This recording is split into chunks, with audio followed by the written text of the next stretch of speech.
तो बच्चे और टीचर दोनों एक्टिव होते हैं क्वेश्चन नंबर 10 के अनुसार। चाइल्ड सेंटर्ड यानी बाल केंद्रित शिक्षा, जिसपे बात प्रोग्रेसिव एजुकेशन, प्रगतिशील शिक्षा, लर्निंग बाय डूइंग, जॉन डुईस की बात भी कर रहे हैं।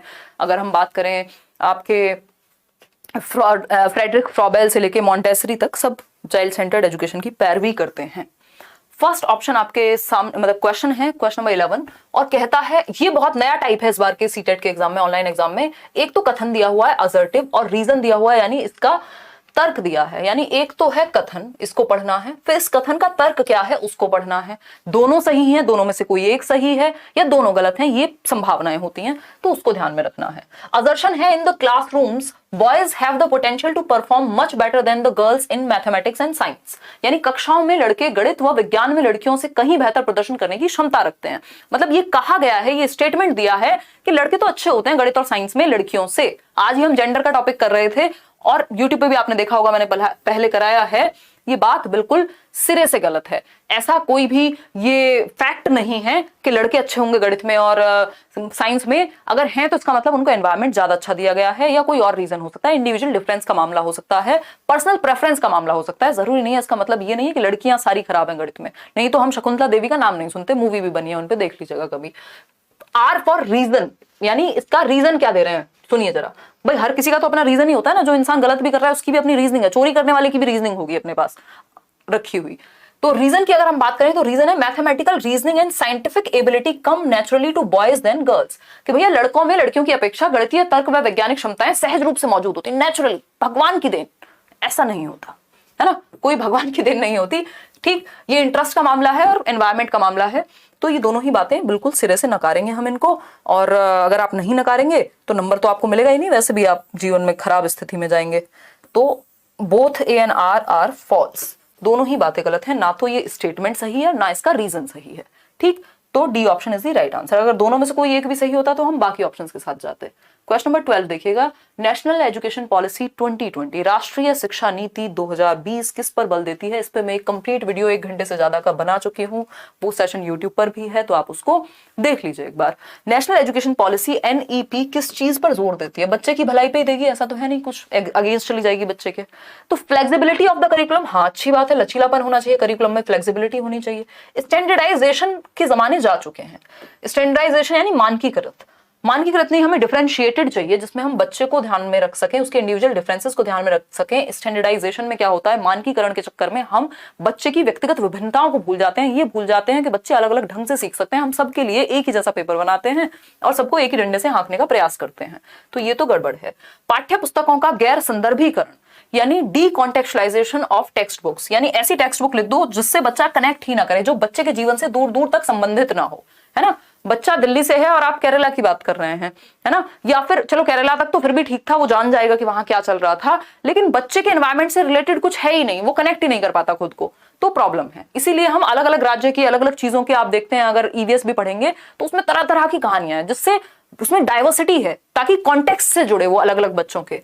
रोट मेमोराइजेशन पे तो रटने पे फोकस नहीं करना, मीनिंगफुल लर्निंग, अर्थ निर्माण पे फोकस करना है जो उसके जीवन से जुड़े। तो flexibility of the curriculum is the right answer. पाठ्यचर्या का लचीलापन यानी अलग अलग तरह की एक्टिविटीज हो, अलग अलग बच्चों के इंटरेस्ट, एप्टीट्यूड, एटीट्यूड को ध्यान में रखा जाए, तो A option is the right answer. वैसे भी जीवन में फ्लेक्सिबिलिटी से काम चलेगा, रिजिडिटी से नहीं चलेगा। कठोर नहीं होना, नहीं तो टूट जाएंगे आप, है ना, सुना होगा आपने वो लक्कड़। फ्लेक्सिबिलिटी से जीवन चल जाएगा अच्छा। तो 12th का uh, the focus assessment should be on, यानी मूल्यांकन का केंद्र जो है वो क्या होना चाहिए, आकलन का केंद्र क्या होना चाहिए। सेंटर में किसको रखें जब आप बच्चे को टेस्ट करें, तो सिंपल सी बात ये कही है। पानी पियेंगे, रहने दीजिए, आप अपने यहां से पी लीजिए, मैं यहां से पी लेती हूँ। आगे बढ़ते हैं, देखिएगा एक बार।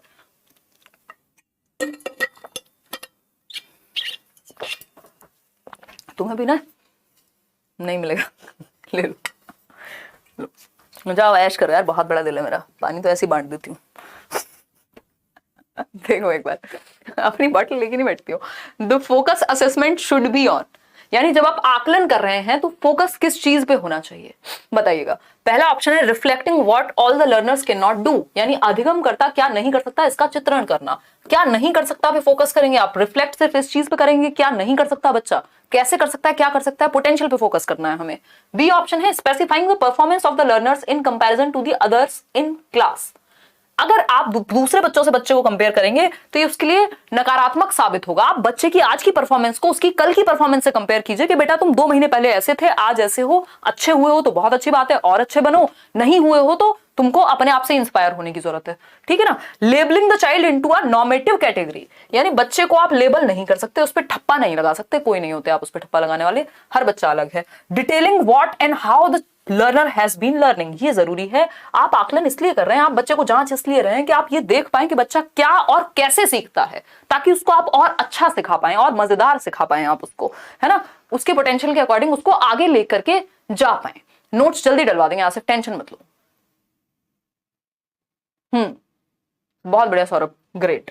चलिए आगे बढ़ेंगे। हाँ लिखा तो हुआ है 17 दिसंबर का है, 17 जनवरी का सेट है, ऐसा थोड़ी कोई चोरी करके हम आपको झूठे झूठे क्वेश्चन करा देंगे। क्वेश्चन नंबर 14 देखिएगा, which of the following characterize a socio constructivist classroom that caters to the need of individual children, यानी निम्नलिखित में से कौन सा विकल्प एक सामाजिक रचनावादी कक्षा कक्ष में जिसमें बच्चों की व्यक्तिगत जरूरतों का ध्यान रखा जाता है, यानी ये एक तरह से आइडियलिस्टिक क्लासरूम है, आइडियल क्लासरूम है, आइडियलिस्टिक नहीं कहेंगे, आइडियल है, मतलब ऐसा हम चाहते हैं कि हर क्लासरूम ऐसा हो। कैसा? जहां पे बच्चे सामाजिक रचनावादी दृष्टि से सीख रहे हो, बच्चे ग्रुप्स में सीख रहे हो, एक दूसरे की इंडिविजुअल नीड का ध्यान रखा जाए, बच्चों की अलग अलग ढंग से सिखाया जा रहा हो।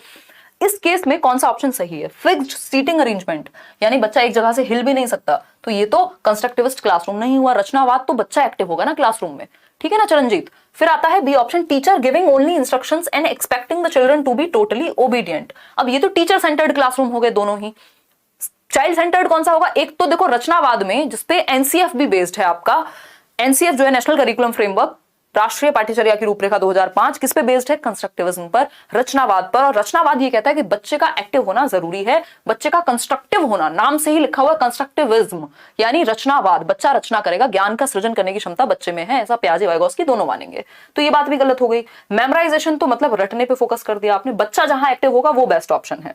Children discussing while working in groups, यानी बच्चों का आपस में चर्चा करते हुए समूह में कार्य करना, इससे पता चलेगा कि जो क्लासरूम है वो सोशियो कंस्ट्रक्टिविस्ट क्लासरूम है, बच्चे एक्टिविटी कर रहे हैं। और समाज का मतलब क्या? बच्चों के लिए ग्रुप में सीख रहे हैं, ठीक है ना। तो D option is the best answer over here. आगे बढ़ेंगे, क्वेश्चन नंबर 15 पर चलेंगे। क्वेश्चन नंबर 15 क्या कहता है जरा समझेंगे, मजे लेके क्वेश्चंस करेंगे, कोई जल्दीबाजी नहीं है। क्वेश्चन नंबर 15 देखिएगा, which of the following is an appropriate question to assess critical thinking. देखो क्रिटिकल थिंकिंग क्या है? नेशनल एजुकेशन पॉलिसी कहती है कि हमें बच्चों में 21वीं शताब्दी के कौशल विकसित करने, यानी 21st सेंचुरी स्किल्स बच्चों में डेवलप करनी है। कौन सी हैं वो चाहे डिजिटल लिटरेसी हो, चाहे वो क्रिटिकल थिंकिंग हो, क्रिएटिविटी हो, डिसीजन मेकिंग हो, ये सारी चीजें। क्रिटिकल थिंकिंग क्या है? जस्ट मान ना लेना, बच्चों को अपने दिमाग को लगाने देना, लॉजिक को विकसित करना उसके।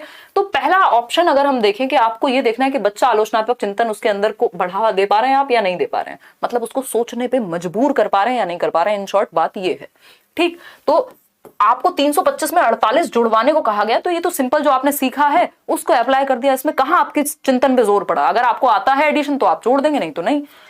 फिर है ये क्लोज एंडेड है, ये मुक्त उत्तर नहीं है, ओपन एंडेड नहीं है। क्लोज एंडेड क्वेश्चन से दूर ले जाकर के हमें ओपन एंडेड क्वेश्चन करने होते हैं अगर हम क्रिटिकल थिंकिंग की बात कर रहे हैं तो।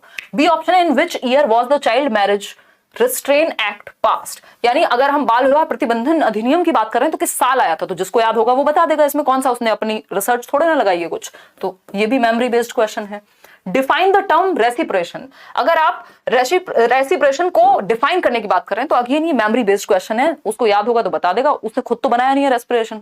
डी ऑप्शन है, analyse the various region of pollution in your city and think of various measures to reduce the pollution. वैसे भी तीनों ऑप्शन कट चुके थे तो सिर्फ डी ही बचा था, या अभी भी किसी को डाउट था कि और इसको भी चेक कर लें? भाई 3 नहीं थे तो 4th ही होगा, ठीक।